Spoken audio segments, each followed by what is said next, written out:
সম্মানিত সুধী, এ পর্যায়ে জেলা প্রশাসক গণের পক্ষ থেকে বক্তব্য প্রদান করবেন জনাব ফরিদা খানম, জেলা প্রশাসক, চট্টগ্রাম। বিসমিল্লাহির রহমানির রহিম।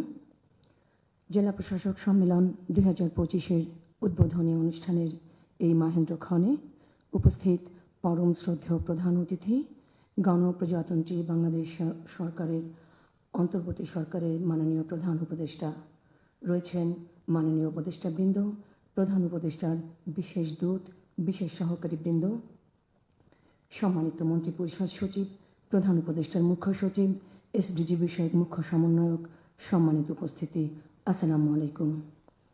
বক্তব্যের শুরুতেই বিনম্র শ্রদ্ধায় স্মরণ করছি দেশমাতৃকার শ্রেষ্ঠ সন্তান ৭১-এর বীর শহীদদের।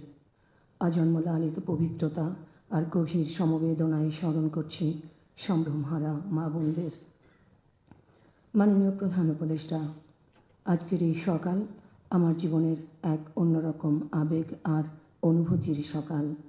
গভীর শোক আর শ্রদ্ধায় স্মরণ করছি জুলাই আগস্ট অভ্যুত্থানে শাহাদাত বরণকারী বাংলা মায়ের সেই সব অকুতভয় সূর্য সন্তানদের, যাদের রক্তে ভেজা লাশের উপরে দাঁড়িয়ে লেখা হয়েছে গণতন্ত্র পুনরুদ্ধারের এক নতুন ইতিহাস।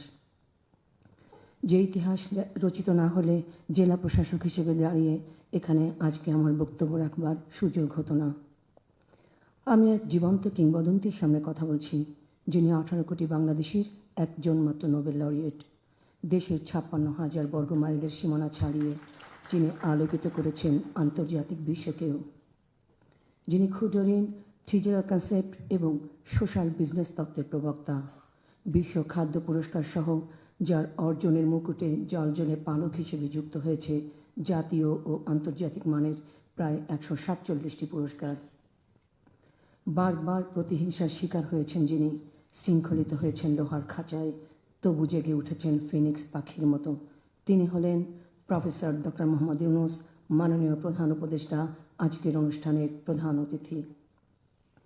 মাননীয় প্রধান উপদেষ্টা, জুলাই আগস্ট বিপ্লবের প্রতিটি শহীদ পরিবারকে আর্থিক সহায়তা প্রদান, আহতদের বিনামূল্যে চিকিৎসা সেবা এবং ভাতা প্রদান সহ পুনর্বাসন পরিকল্পনা, তারুণ্যের উৎসব 2025 আয়োজনে আপনার বলিষ্ঠ নেতৃত্ব আমাদের সাহস যোগাবে।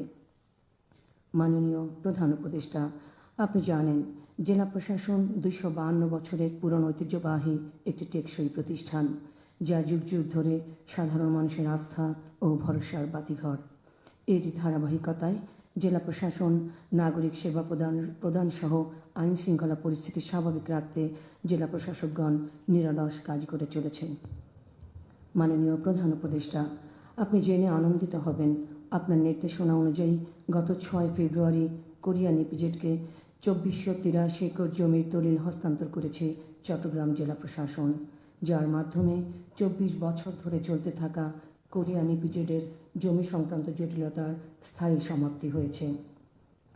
আপনার এই অনন্য উদ্যোগের ফলে কোরিয়ান ইপিজেডে বৈদেশিক বিনিয়োগ বাড়বে এবং সুযোগ সৃষ্টি হবে অগণিত কর্মসংস্থানের। মাননীয় প্রধান উপদেষ্টা, আপনার নির্দেশনা অনুযায়ী চট্টগ্রাম জেলার জলাবদ্ধতা নিরসনে জেলা প্রশাসন সহ সকল দপ্তর সমূহ সম্মিলিতভাবে কাজ করে যাচ্ছে। দক্ষিণ এশিয়ার স্বাদু পানির মাছের একমাত্র প্রাকৃতিক প্রজনন কেন্দ্র হালদা নদীকে দূষণের হাত থেকে রক্ষায় এখনই একটি সমন্বিত মহাপরিকল্পনা গ্রহণ করা প্রয়োজন। মাননীয় প্রধান উপদেষ্টা, আপনার নেতৃত্বে একটি বৈষম্যহীন, ন্যায়ভিত্তিক, সাহসী বাংলাদেশ গড়ার অভিযাত্রায় আমরা জেলা প্রশাসকগণ সৃজনে মননে ঐক্যবদ্ধ। মাননীয় প্রধান উপদেষ্টা, 12 আউলিয়ার পুণ্যভূমি খ্যাত বীর চট্টলা আপনার প্রিয় জন্মভূমি। আপনি প্রধান উপদেষ্টার দায়িত্ব গ্রহণ করায় চট্টগ্রামবাসী গর্বিত এবং আবেগাপ্লুত। যে বাংলাদেশের প্রধান কাণ্ডারি আপনি, সেই প্রিয় মাতৃভূমি কখনোই পথ হারাবে না, এ আমাদের আন্তরিক বিশ্বাস। মাননীয় প্রধান উপদেষ্টা, আমাকে আপনার সামনে কথা বলবার সুযোগ দিয়েছেন, চট্টগ্রামবাসীর সেবা করবার সুযোগ দিয়েছে, সেজন্যে আপনার প্রতি অশেষ কৃতজ্ঞতা। চট্টগ্রাম জেলায় আপনার আগমনের প্রতীক্ষায় আমরা চট্টগ্রামবাসী অধীর আগ্রহে অপেক্ষা করছি। ধন্যবাদ মাননীয় প্রধান উপদেষ্টা, ধন্যবাদ সবাইকে।